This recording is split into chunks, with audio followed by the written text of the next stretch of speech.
मेरे प्यारे विद्यार्थियों, आप सभी को मेरा नमस्कार। मैं सलूनी अग्रवाल, विषय कंप्यूटर विज्ञान के अध्याय 3 कंप्यूटर सॉफ्टवेयर की क्लासेस में आप सभी का स्वागत करती हूँ। आज की इस वीडियो में कंप्यूटर सॉफ्टवेयर क्या होता है, ऑपरेटिंग सिस्टम के प्रकार एवं कार्य, कंप्यूटर लैंग्वेजेस इत्यादि के बारे में हम अध्ययन करेंगे। तो चलिए बिना किसी देरी के स्टार्ट करते हैं कि कंप्यूटर सॉफ्टवेयर क्या होता है। तो देखिए, कंप्यूटर को दो भागों में बांटा गया था, हार्डवेयर और सॉफ्टवेयर। हार्डवेयर वह सभी कार्य करते हैं जिसमें डेटा इनपुट लिया जाता है और इन्फॉर्मेशन को आउटपुट की तरह प्रदर्शित किया जाता है। यहाँ पे हम सॉफ्टवेयर की बात करेंगे तो सॉफ्टवेयर क्या होता है, निर्देशों का एक समूह होता है जो कि कंप्यूटर को संचालित यानी कि उसे एग्जीक्यूट करना में उपयोगी होता है। इसी के साथ कोई भी विशेष प्रकार का कार्य करने के लिए भी हम कंप्यूटर सॉफ्टवेयर का उपयोग करते हैं।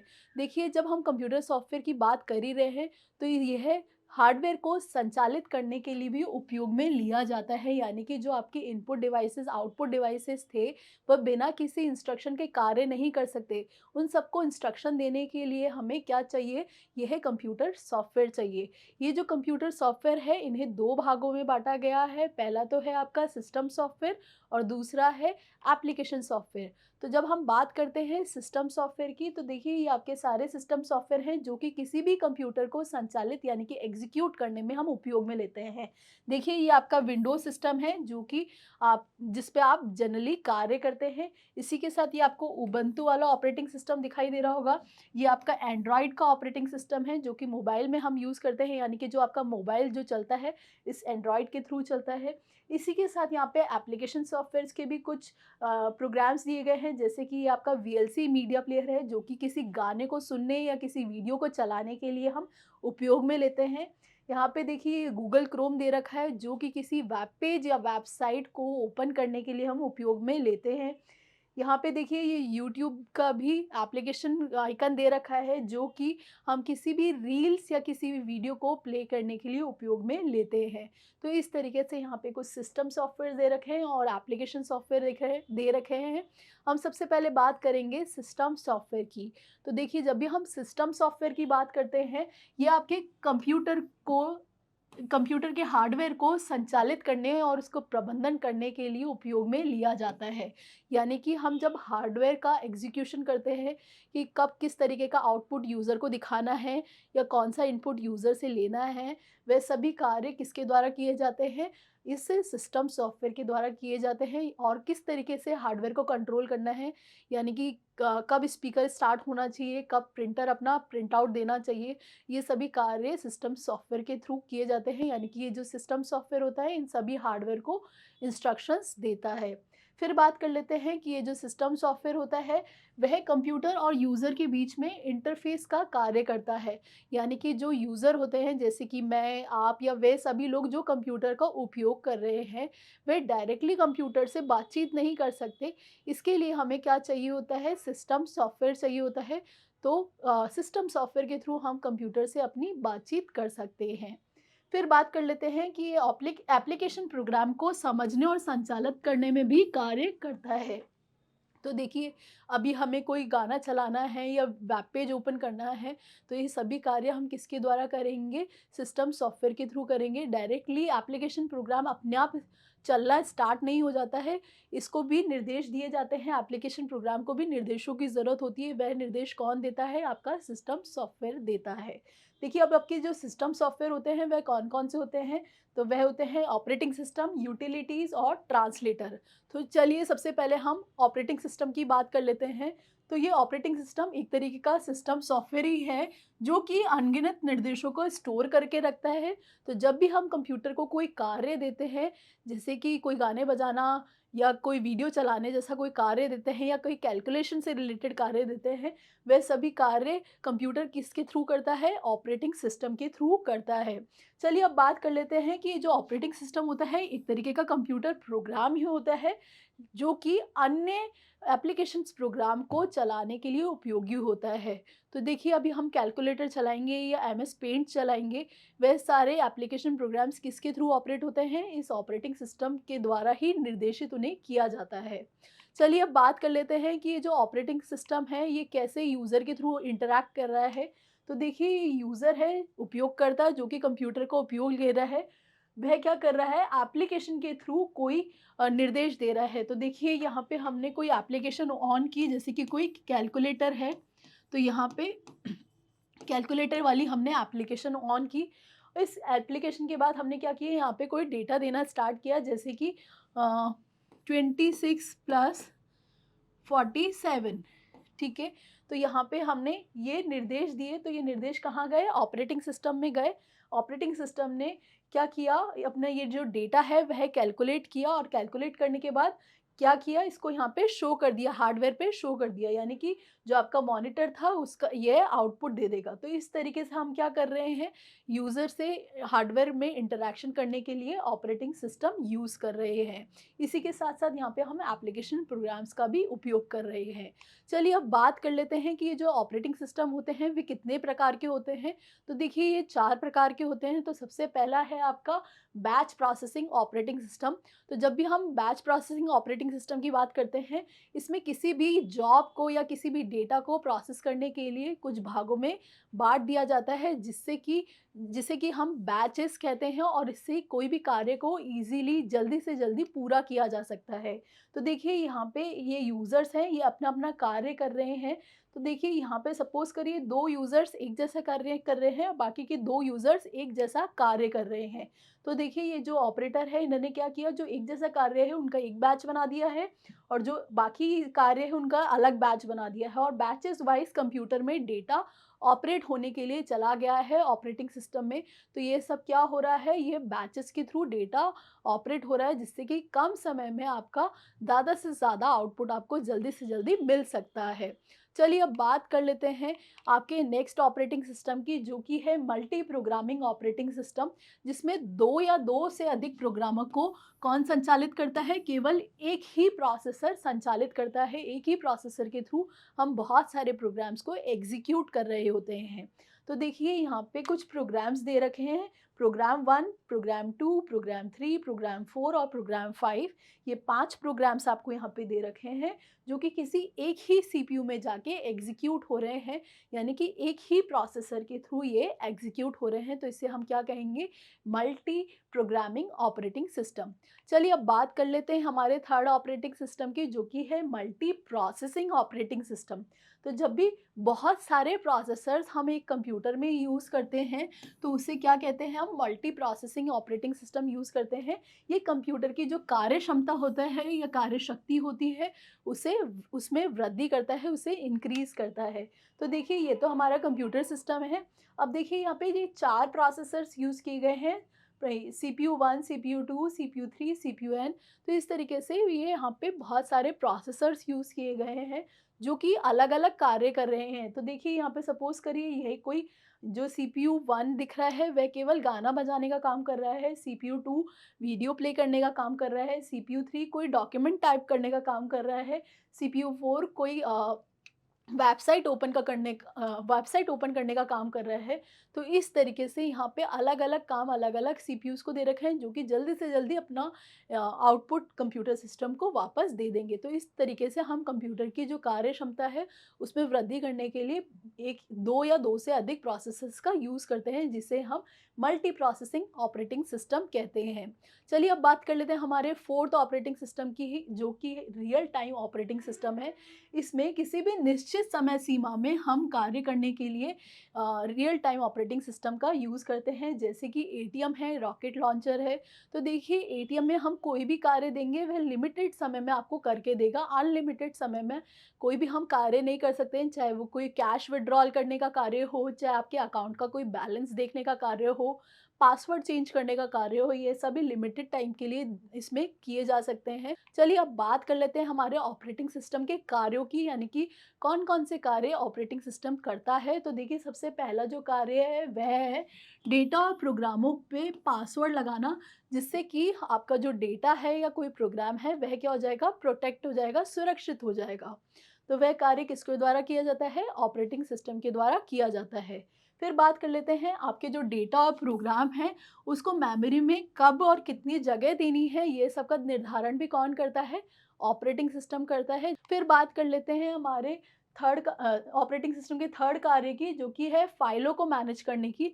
यानी कि किस फाइल को बनाना है, कैसे उनको ढूँढना है, कैसे उनकी जानकारी को रखना है, या किस तरीके का उसका आकार होना चाहिए, कितना साइज़ होना चाहिए, ये सब कौन डिसाइड करता है? ऑपरेटिंग सिस्टम डिसाइड करता है।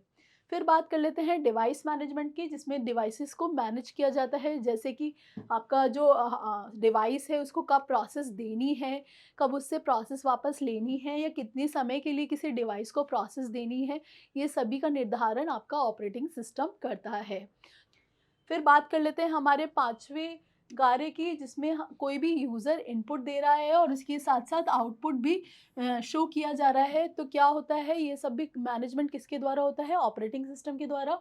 फिर किसी भी तरीके की जो त्रुटियाँ होती है या कोई बग्स होती है, उन सब का पता भी कौन लगाता है? ऑपरेटिंग सिस्टम लगाता है।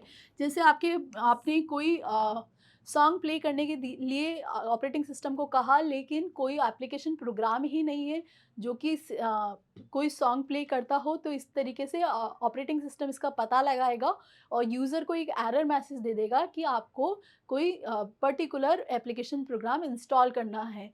तो इस तरीके से किसी भी त्रुटि का या किसी भी तरीके की बग का जो पता लगाता है, वह ऑपरेटिंग सिस्टम लगाता है।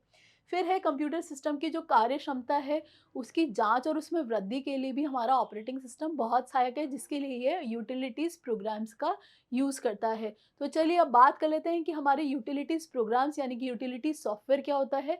तो ये इस तरीके के सॉफ्टवेयर होते हैं जो कि कंप्यूटर संसाधन और उसकी संरचना को तेज करते हैं और उसकी कार्य क्षमता को भी बढ़ाते हैं।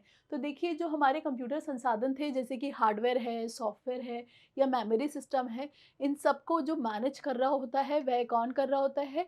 वह सब ऑपरेटिंग सिस्टम कर रहा होता है। लेकिन इन सबको, इनकी सबकी फंक्शनैलिटी को तेज़ करने के लिए कौन कार्य कर रहा होता है? यूटिलिटी प्रोग्राम्स कार्य कर रहा होता है। देखिए, ये अवांछनीय सॉफ्टवेयर से भी कंप्यूटर की रक्षा करता है। तो इसके लिए क्या यूज़ करता है? ये एंटीवायरसेस यूज़ करता है। देखिए, ये जो यूटिलिटी प्रोग्राम्स होते हैं, ये कौन-कौन से होते हैं? जैसे कि आपका एंटीवायरस है, स्क्रीन सेवर है, डिस्क डिफ्रैगमेंटर है, इसी तरीके से ये कंप्रेशन टूल है, रजिस्ट्री क्लीनर्स है, disc management tools, backup utility, file management, disc cleanup, ये सभी आपके यूटिलिटी प्रोग्राम्स हैं जो कि आपके कंप्यूटर की कार्य क्षमता को बढ़ाते हैं। इसी के साथ-साथ जो हार्डवेयर सॉफ्टवेयर हैं, उनमें भी उपयोगी हैं, जिससे कि हम ईज़िली किसी भी डेटा का एक्सेस कर सकते हैं, किसी डिवाइस को कोई निर्देश दे सकते हैं। अब जैसे ये जो एंटीवायरस है, ये एंटीवायरस आपके जितने भी वायरसेस होते हैं कंप्यूटर सिस्टम में, उससे क्या करता है, उन्हें या तो रोकता है या उन्हें मिटा देता है, इसलिए हम ये एंटीवायरस यूज़ करते हैं। इसी तरीके से ये जो कंप्रेशन टूल है, यानी कि जो किसी फ़ाइल का जो साइज़ है, उसे छोटा करने के लिए हम ये कंप्रेशन टूल्स यूज़ करते हैं। इसी के साथ ये देखिए, डिस्क डीफ्रैगमेंटर है, यानी कि कोई ड्राइव को खाली करना है जिसमें कि कोई अनावश्यक सामान पड़ा है, यानी कि अनावश्यक फ़ाइल्स पड़ी है, उन सबको हटाने के लिए हम डिस्क डीफ्रैगमेंटर का यूज़ करते हैं। तो इस तरीके से हम क्या करते हैं, अलग-अलग यूटिलिटी प्रोग्राम्स को यूज़ करके अपने कंप्यूटर सिस्टम की जो फंक्शनैलिटी है, उसमें हम वृद्धि कर सकते हैं। चलिए अब बात कर लेते हैं एप्लीकेशन प्रोग्राम्स की, एप्लीकेशन सॉफ्टवेयर की। तो देखिए, जब भी हम एप्लीकेशन सॉफ्टवेयर की बात करते हैं, यह एंड यूज़र के लिए बनाया गया एक प्रोग्राम होता है जो कि किसी भी विशेष कार्य को पूरा करने के लिए हम यूज़ में लेते हैं। इसी के साथ जब एप्लीकेशन प्रोग्राम की बात करते हैं, तो ये किसी की भी प्रोडक्टिविटी इंक्रीज़ करता है। जैसे कि आपने देखा होगा, शॉपिंग मॉल्स में आजकल कंप्यूटर सिस्टम में एप्लीकेशन प्रोग्राम्स इंस्टॉल होते हैं जो कि किसी भी उत्पाद की काउंटिंग से लेकर उनकी कीमत और किसी भी बिल को बनाने के लिए उपयोगी होते हैं। तो जल्दी से जल्दी ये सब कार्य करने के लिए हम एप्लीकेशन प्रोग्राम का यूज़ करते हैं। देखिए, इसके कौन-कौन से उदाहरण हैं, इससे हम गाना सुन सकते हैं, कोई वीडियोज़ देख सकते हैं, कोई गेम खेल सकते हैं, इसी के साथ कोई ईमेल भी भेज सकते हैं, कोई कैलकुलेशन करते हैं। तो ये सभी कार्य जब हम कर रहे होते हैं, तो ये किसी न किसी एप्लीकेशन प्रोग्राम के थ्रू हम कर रहे होते हैं, जो कि किसी विशेष कार्य को करने के लिए हम बनाया जाता है। फिर बात कर लेते हैं कि ये जो एप्लीकेशन प्रोग्राम होते हैं, ये 3 भागों में बाँटे गए हैं। पहला है आपका जनरल पर्पस सॉफ्टवेयर। तो देखिए, इसमें किसी सामान्य कार्य को पूरा करने के लिए हम जनरल पर्पस सॉफ्टवेयर बनाते हैं। तो देखिए, जैसे कि कैलकुलेटर हुआ, वह कैलकुलेटर आप भी यूज़ कर सकते हैं, मैं भी यूज़ कर सकती हूँ किसी कोई पर्टिकुलर नंबर्स की कैलकुलेशन करने के लिए, चाहे वो जोड़ हो, बाकी हो, गुणा हो, ये सभी कार्य को करने के लिए हम कैलकुलेटर सामान्य उद्देश्य के लिए हम यूज़ कर रहे हैं। फिर बात कर लेते हैं हमारे स्पेसिफिक पर्पस सॉफ्टवेयर की, यानी कि किसी विशेष कार्य को करने के लिए अगर हम कोई सॉफ्टवेयर बनाते हैं, तो उस सॉफ्टवेयर को क्या कहते हैं, स्पेसिफिक पर्पस, यानी कि कोई अलग कार्य, जैसे कि आपका जो शॉपिंग मॉल है उसमें जो सॉफ्टवेयर यूज़ कर रहे हैं, वह सॉफ्टवेयर किसी पर्टिकुलर उत्पाद को काउंट करने से लेकर उसकी कितनी कीमत है, उसकी क्या एक्सपायरी है, इन सभी की डिटेल्स रखते हैं। लेकिन वह सॉफ्टवेयर आप घर में यूज़ नहीं कर सकते, क्यों? क्योंकि आपके पास ना तो कोई ऐसे उत्पाद हैं, ना ही इस तरीके की आप कोई बिक्री कर रहे हैं, तो ये क्या है, आपके लिए बिल्कुल यूज़लेस है। तो यह जो इस तरीके का सॉफ्टवेयर अगर हम कस्टमाइज़ करवाते हैं, यानी कि बनवाते हैं, तो ये हमें थोड़ा महँगा पड़ता है, लेकिन किसी विशेष कार्य को करने के लिए अत्यंत ही उपयोगी होता है। चलिए अब बात कर लेते हैं हमारे नेक्स्ट सॉफ्टवेयर की, जो कि है कॉमन एप्लीकेशन पैकेजेज़। तो देखिए, जब हम कॉमन एप्लीकेशन पैकेजेज़ की बात करते हैं, तो ये है किसी सामान्य ज़रूरतों को पहचानने के लिए सामान्य एप्लीकेशन बनाई जाती है। देखिए, जैसे है हमारा word processor, data processing, spreadsheet calculation, ये सब क्या है? ये सब हमारे कॉमन सॉफ्टवेयर्स हैं, कॉमन एप्लीकेशन है। अब देखिए, जो ये वर्ड प्रोसेसर है जिसमें हम कोई एप्लीकेशन या लेटर्स लिखते हैं, तो वह लेटर आप भी लिख सकते हैं, मैं भी लिख सकती हूँ, तो ये कॉमनली हम सबके लिए बनाया गया है। तो ये क्या है, आपके कॉमन एप्लीकेशन पैकेजेज़ हैं। चलिए अब बात कर लेते हैं कंप्यूटर लैंग्वेज की, यानी कि जब भी हम कंप्यूटर से बातचीत करेंगे, तो इसके लिए हमें कोई कॉमन लैंग्वेज चाहिए होगी, जो कि कंप्यूटर लैंग्वेज से जानी जाती है। अब कंप्यूटर लैंग्वेज क्या होता है? तो कंप्यूटर लैंग्वेज एक प्रोग्रामों का एक समूह होता है, जो कि किसी भी यूज़र को किसी भी कंप्यूटर के साथ बातचीत करने के लिए बनाया जाता है। इसे हम कंप्यूटर लैंग्वेज कहते हैं। अब जो हमारा कंप्यूटर सिस्टम होता है, वह कौन-सी लैंग्वेज समझता है? वह केवल बाइनरी लैंग्वेज समझता है, यानी कि 0 और 1 समझता है। लेकिन क्या अब मैं आपको कहूँ कि 0101, तो आप समझ पाएँगे कि आप मैंने आपको क्या कहा है?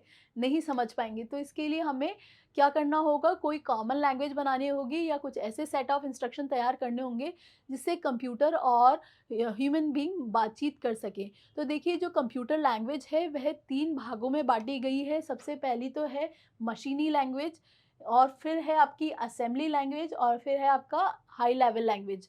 तो जब हम मशीन लैंग्वेज की बात करते हैं, ये आपकी बाइनरी लैंग्वेज होती है, यानी कि जो कंप्यूटर द्वारा समझी जाती है, ये एक मशीनी भाषा होती है, जो कि 0-1 के फॉर्मेट में होती है।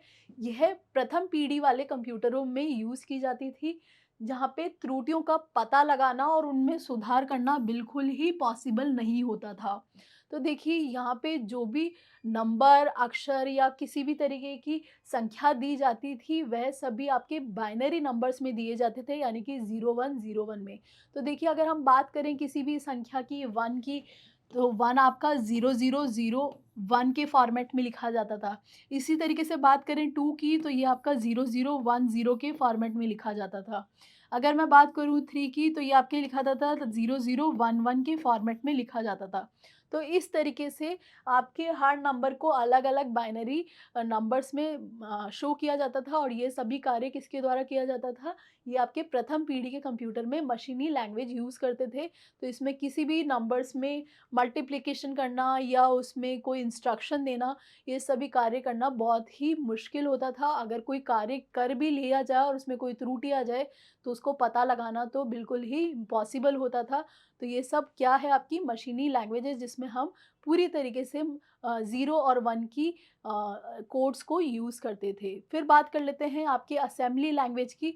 तो जब भी हम असेंबली लैंग्वेज की बात करते हैं, ये निम्न स्तरीय प्रोग्रामिंग भाषा है, जो कि मशीनी भाषा को अनुवादन प्रक्रिया होती है। यानी कि जब हम 0101 की लैंग्वेज पढ़ रहे थे, उससे थोड़ा-सा ऊपर का इसमें लेवल है। देखिए, इस तरीके की जो लैंग्वेज होती है, इसको हम सिम्बॉलिक लैंग्वेज या मैनेमोनिक लैंग्वेज के नाम से भी जानते हैं। ये द्वितीय पीढ़ी के कंप्यूटर में हम यूज़ करते थे। देखिए, अब यहाँ पे कुछ कैलकुलेशन दे रखी है। देखो, MUL क्या है? एक मैनेमोनिक है, यानी कि किसी तरीके का एक असेंबली कोड है। इस कोड में ये क्या कर रहा है, ये 2 नंबर्स को क्या कर रहा है, मल्टीप्लाई कर रहा है। तो ये देखिए, MUL से आप समझ तो पा रहे हैं कि ये किस तरीके का इंस्ट्रक्शन दे रहा है और किन नंबर्स पे दे रहा है, इन 2 बाइनरी नंबर्स पे दे रहा है। तो इस तरीके से हम यहाँ पे मैनेमोनिक कोड्स यूज़ करते थे, जो कि निम्न स्तरीय प्रोग्रामिंग भाषाओं में यूज़ की जाती थी।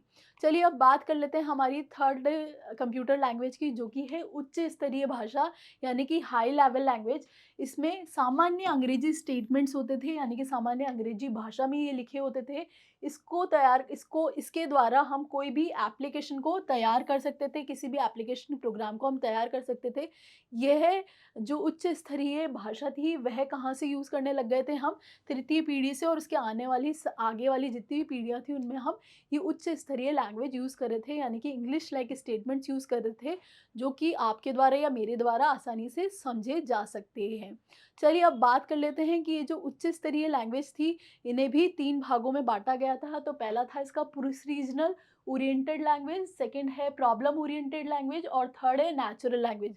तो इन्हीं सभी के बारे में हम अध्ययन करेंगे। तो देखिए, सबसे पहले हम बात कर लेते हैं प्रोसीजरल ओरिएंटेड लैंग्वेज की। तो जब हम प्रोसीजरल ओरिएंटेड लैंग्वेज की बात कर रहे हैं, तो इसमें जो प्रोग्राम्स होते थे उन्हें छोटे-छोटे भागों में बाँट दिया जाता था, किसी स्पेशल पर्पज़ यानी कि किसी उद्देश्य के हिसाब से इन्हें बाँट दिया जाता था, और इन्हें क्या किया जाता था, एक के बाद एक क्रमानुसार संचालित किया जाता था, यानी कि एक के बाद एक किसी भी पर्टिकुलर ऑर्डर में इन्हें एग्ज़ीक्यूट किया जाता था। फिर बात कर लेते हैं कि इसमें कोडिंग में कम समय लगता था, लेकिन जो इसका संचालन होता था, उसमें बहुत ही ज़्यादा समय लगता था, क्योंकि रिपीटेडली कोई कोड एग्ज़ीक्यूट होता जा रहा था, तो ये क्या होता था, इसमें बहुत टाइम लग जाता था। अब इसके कौन-कौन से एग्ज़ाम्पल्स हैं? तो इसके एग्ज़ाम्पल्स हैं बेसिक, कोबोल, फॉर्ट्रन। ये सभी क्या हैं? ये सभी जो आपकी कंप्यूटर लैंग्वेजेज़ हैं, ये सभी आपकी इस पर्टिकुलर प्रोसीजरल ओरिएंटेड लैंग्वेज में लिखी गई है। चलिए अब बात कर लेते हैं हमारी सेकंड उच्च स्तरीय भाषा की, जो कि है प्रॉब्लम ओरिएंटेड लैंग्वेज।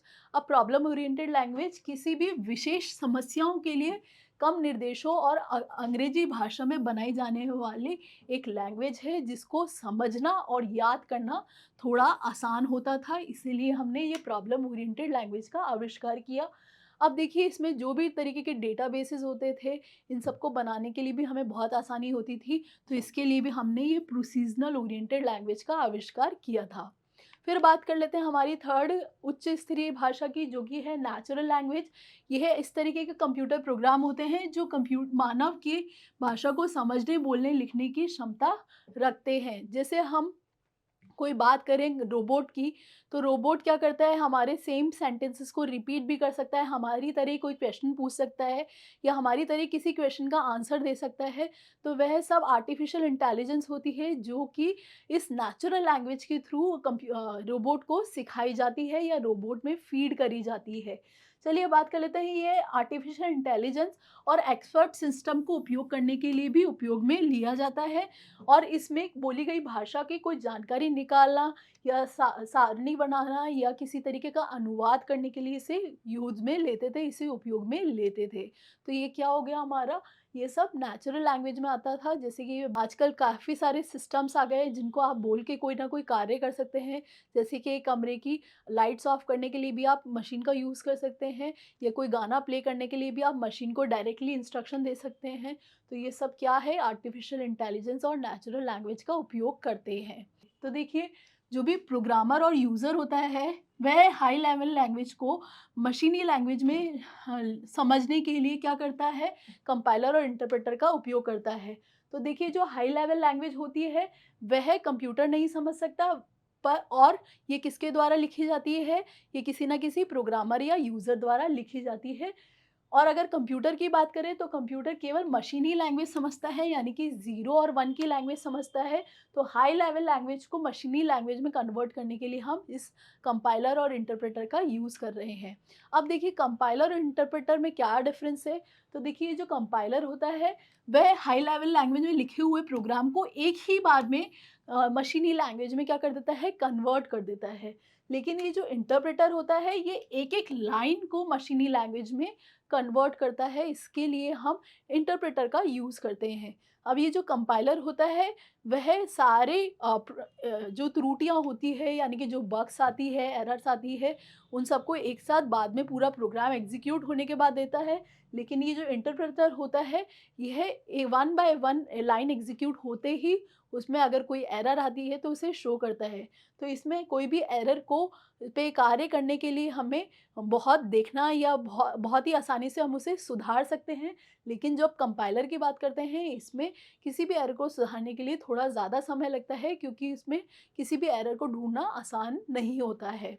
चलिए अब बात कर लेते हैं हमारा जो कंपाइलर है और जो इंटरप्रेटर है वह कैसे कार्य कर रहा है। तो देखिए यहाँ पे सोर्स कोड दिए रखा है, यानी कि जो इंग्लिश लाइक स्टेटमेंट्स थे, जो कि हमारी हाई लेवल लैंग्वेज में लिखे गए थे, वह हमारा सोर्स कोड था।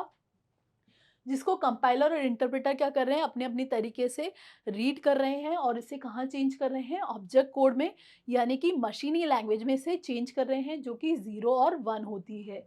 फिर बात कर लेते हैं, कंपाइलर किसी भी प्रोग्राम को संचालित करने के लिए तीव्र और उच्च तरीके से करता है, यानी कि किसी भी प्रोग्राम को जो एग्जीक्यूशन है वो थोड़ा थोड़ा फास्ट करता है, क्योंकि ये पूरे प्रोग्राम को एक साथ ही क्या करता है, कंपाइल कर देता है, जिससे कि आपका समय बचता है। तो इस तरीके से आज की वीडियो में हमने ऑपरेटिंग सिस्टम के प्रकार, उसके कार्य, कंप्यूटर लैंग्वेज इत्यादि के बारे में हमने अध्ययन किया। मिलते हैं अगली वीडियो में। Till then take care, good bye.